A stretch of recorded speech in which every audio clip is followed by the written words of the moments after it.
guys, it's RJ with another video. On this right here is my NXT review for August the 22nd and 23rd, 2012. And I said it like that because, some people might have already seen it yesterday and some people might have seen it today, since it does air in the United States. Well, they do put it on YouTube on the 23rd, but the episode actually airs on the 22nd, so that's why I did it like that. Today's episode was good. It was good. Had good matches. It built up towards the finals, which is next week. The Gold Rush tournament for the NXT Championship. And like I said, it was good. It was good. First we have Antonio Cesaro and Derek Bateman. This is a good match. Not that good. It was good at best. It was pretty slow paced, and Cesaro wins with the gotch-like neutralizer. So yeah, some people call it the pancake pile driver and the Styles Clash or something.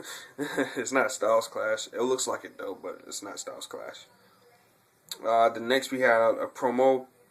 They had a promo with Daniel Bryan, The Miz, Kofi Kingston, and John Cena, all talking about the NXT Championship, the NXT Gold Rush tournament, and how it's like a stepping stone to winning the World Championship and the WWE Championship, United States Championship.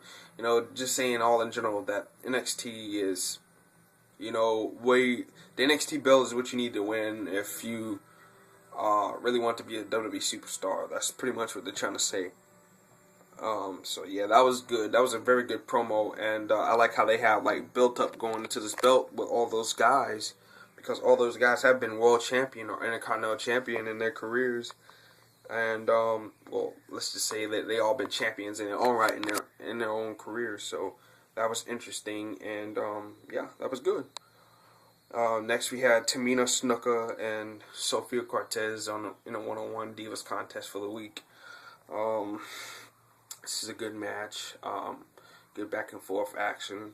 Unfortunately, it's Sofia Cortez's last match, I do believe, in WWE or NXT, and was spoiled with Tamina defeating her with the Superfly Splash, and afterwards, while Tamina's celebrating, Raquel Diaz comes from the behind and attacks her, throws her to the mat, then put her head on the apron and gets out the lipstick and draws an L on it, L for loser.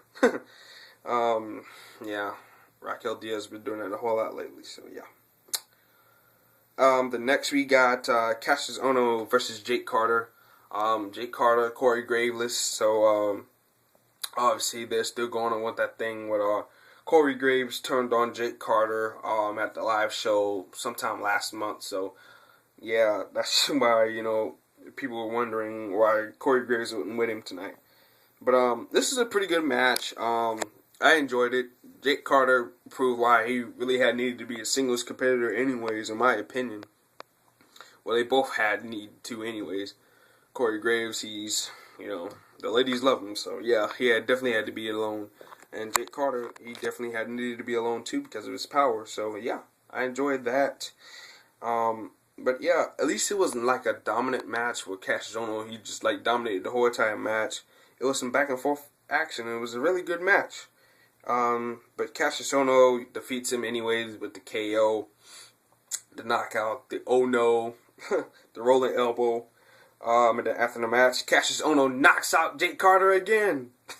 Jake Carter's getting up in the corner, and Cassius Ohno comes in, wham, knocks Carter out again, and is stomping on him, just continuing with the assault. And then Richie Steamboat's music hits, and he comes out to pretty much a big ovation, and makes the save for Carter.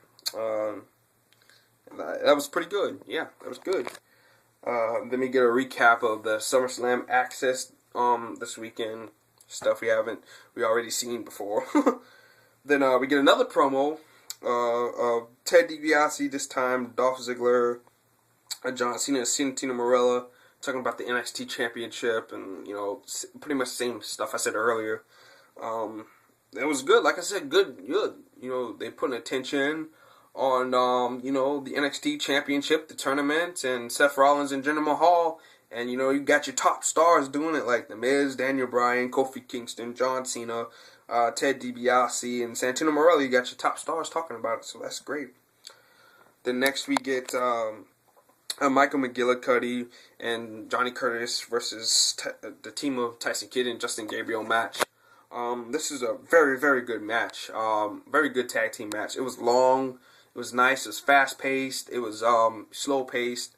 I like a mixture of slow-paced and fast-paced matches. It just is good. And during the match, William Regal, I mean, his commentary is just great. During the match, William Regal made a comment.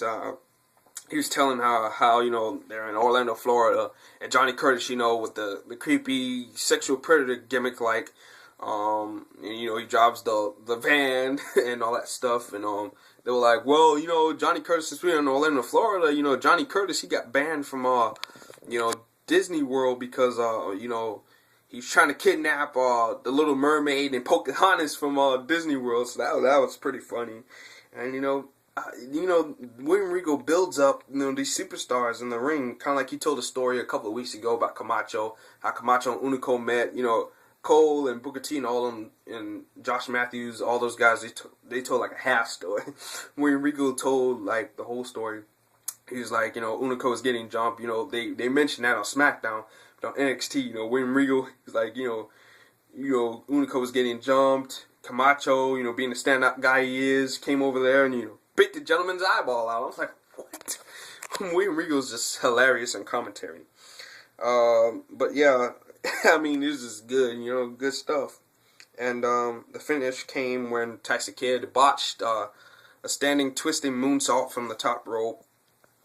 He botched it. Then he came back in, and I like how, you know, Tyson Kidd didn't freak out when he botched it or whatever, because it was openly seen. So I like how he didn't, you know, draw attention to the botch, and, you know, just continue with the match. And Tyson Kidd came in with a neck breaker, and he pinned McGillicuddy comes to break the count. He runs over to Gabriel. Gabriel dumps him over the rope. Kidd gives him the tag, and they finish off Curtis with the blockbuster. Like I said, another good tag match. And during commentary, they announced that Richie Steamboat issued a challenge to Cassius Ohno on next week's NXT, I do believe. And yeah, that was good. Like I said, tag team match, great, and yeah, great stuff. Then we have a backstage promo. Cassius Ohno and Briley Pierce, Dolph Ziggler's brother. Cassius Ohno just basically talking about pain and inflicting pain on people, and how Richie Steamboat would feel that pain, and he accepts his challenge. So yeah, that's pretty much what that was all about. And last but not least, we get the main event segment. Seth Rollins and Jinder Mahal. They had this interview promo with Byron Saxton. You know, talking about being the NXT champion, and you know, and all that stuff. And after you know, Mahal finished cutting his promo, he assaulted the crowd. He said that he was born into success, and Rollins and the crowd was born into being losers or something like that. And Rollins goes to say something else. Mahal attacks him. You know, he's just beating on him, and then Rollins gets the upper hand, and Suicide dives into Mahal outside the ring onto the floor, and the show goes off the air with Rollins standing tall in the middle of the ring. So all the momentum's on the sides. Plus, you know, my prediction for this, Rollins is gonna win this match. He's gonna win the championship. Yeah, I mean, he has to. Some people say Jinder Mahal is going to win the championship. He's not going to win the championship, guys. I can assure you that. Rollins is going to win the championship. And like I said, this match had great build up to it, even though, you know, they both advanced last week. And they had, with the promos of John Cena and all those guys, you know, that helped build it up. And then this main event segment helped build it up even more. So that was just great stuff by these guys. And this episode of NXT was great. I loved it and I enjoyed it. And well, tell me what you guys thought about this review, and comment your thoughts down below. And subscribe to this channel. Subscribe to Team Millions of Dollars, where it's all about millions of dollars and you guys. And yeah, follow us on Twitter, Team MOD 2012. Follow me on Twitter, Lil RJ Unlimited, and follow Sean on Twitter, at Sean Stevens 6. And this is Lil RJ with another video. And as always, peace.